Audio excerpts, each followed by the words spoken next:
আসসালামু আলাইকুম প্রিয় বন্ধুরা, সবাই কেমন আছেন? সকাল থেকে আসলে মনটা একদমই ভালো নেই।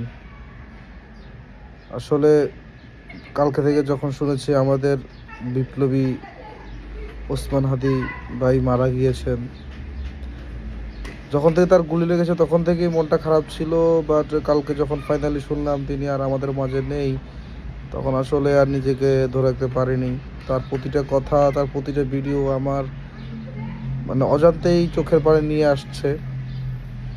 এটি আসলে জানি না কেন ওনার প্রতি একটা আলাদা টানে কিন্তু কাজ করে। যখন থেকে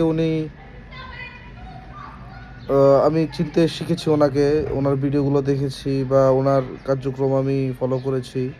দল মত আমি জানি না উনি কোন দলের কোন মতাদর্শে, সব কিছুই আসলে ঊর্ধ্বেই আমি ওনাকে আসলে ভালো লাগা। আজ উনি আমাদের মাঝে নেই। এই শোক আমরা কাটিয়ে আসলে কতদিন উঠতে পারবো আমরা জানি না। আমরা দোয়া করি যাতে মহান আল্লাহ তাআলা তার এই শহীদ মৃত্যু কবুল করে নেয় এবং তাকে জান্নাতুল ফেরদৌস দান করে। তিনি আসলে আমাদের পরিবারে কেউ না, বা আমাদের মানুষ বলে না পরিবার মানুষের জন্য কান্না আসে, কিন্তু উনি এমন একজন মানুষ, পুরো দেশ তার জন্য কান্না করছে। কথায় আছে, মরিয়ে হাসিবে তুমি, কাঁদিবে মন, এমন একটি জীবন করে যাও। সো সবাই আমাদের হাদি ভাইয়ের জন্য দোয়া করবেন, তিনি যেন